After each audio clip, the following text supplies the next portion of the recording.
Hello， 大家好，欢迎来到光学作用，我是 Solen。上周末刚从香港回来，除了陪夫人买和听演唱会之外，自己也买了2台相机回来，分别是这台索尼的 Alpha 7 R3 和这台 Alpha 7 M3。这一期就想为大家介绍一下我在香港最地道的行家商铺的一个购机经验。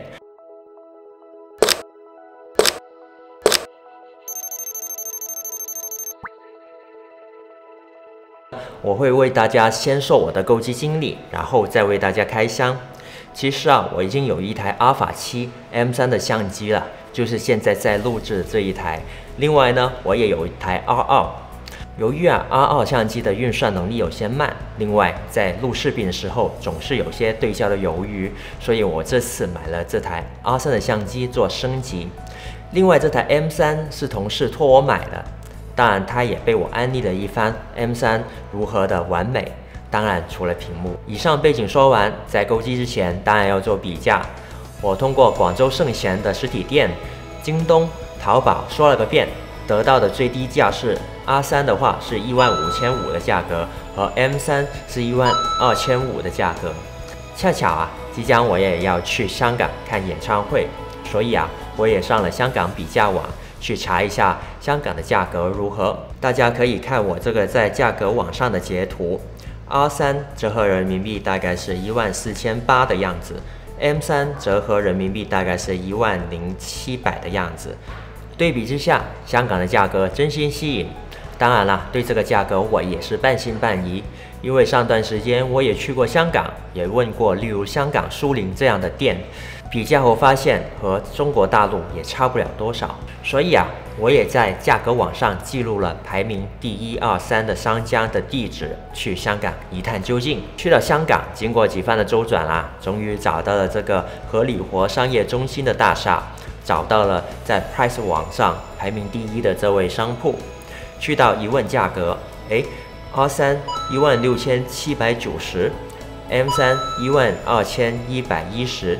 这个价格和拍摄网上的报价只是相差10多块的价格，可以接受，故我立刻敲定买了下来。试机阶段我向店家借了张 SD 卡，店家千万交代不要格式化这张卡，因为上一手刘德华刚刚来过，就是用这张卡来试过机，还有味道。后来经过了解，发现荷里活商业中心、先达广场、信和广场里面全部聚集着影音行业的行家的批发店，就犹如广州的圣贤影音摄影器材批发城一样。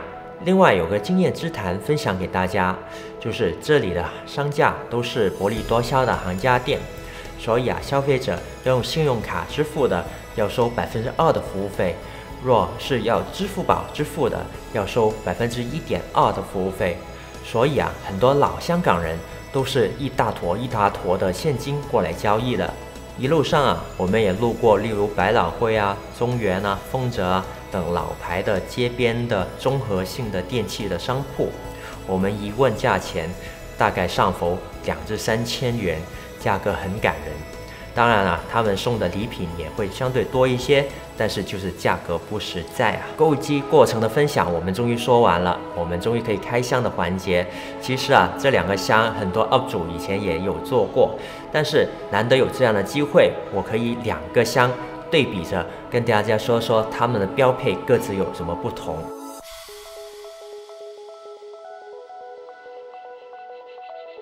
我们先看它们2个的共同点，因为都是港行的相机，所以它配的一个电源插头上都是有所不同。标配的相同点就不说了，它们都是配1块的电池。然后最大的不同点在于 M3 的相机它是没有这个做充电器的，它只有配的是这台连线的这样子的一个简单的一个充电器。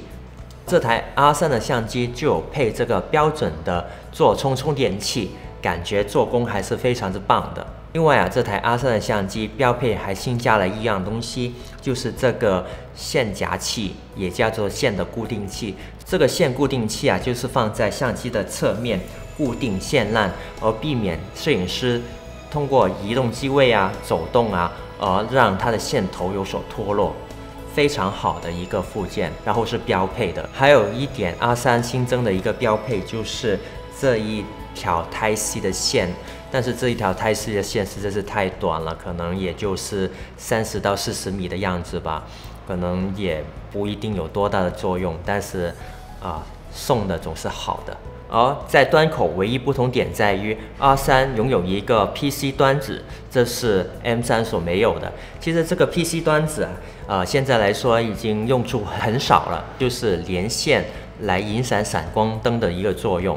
而现在大多数引闪闪光灯的模式都是用无线去触控。现在还有一个使用场景在于，若你想使用闪光灯来做伪高速同步的话，插入这个端口用线引闪的话，往往比无线引闪来得更灵敏、更准确。最后我想说一说我对这2台相机的性能的一些小小的看法。M3是一台我个人认为非常完美的相机，除了就是令大家一直诟病的一个屏幕的问题。明明这台相机的宽容度是很高的，但在这个屏幕上回放出来的效果实在是太差了。往往它的样布是没有细节的，呈现不出来。但幸亏一点就是它的 M3的目镜电子取景器，它的回放的质量是非常好的。所以说，通常我拍摄回放的时候会出现这样的状况。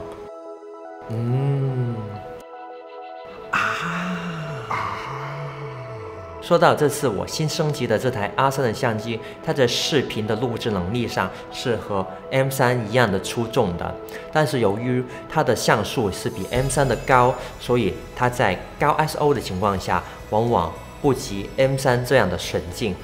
但一旦到了拍摄的状况下，它就是一台无敌的相机，无敌的宽容度，无敌高的像素，可以胜任一切的题材。大家如果有什么问题，欢迎在视频的下方进行留言，我们互相探讨哦。另外的话，我也会持续更新关于拍摄的技巧和摄影的用光经验跟大家分享，希望大家多多关注、点赞。那我们下期再见哦。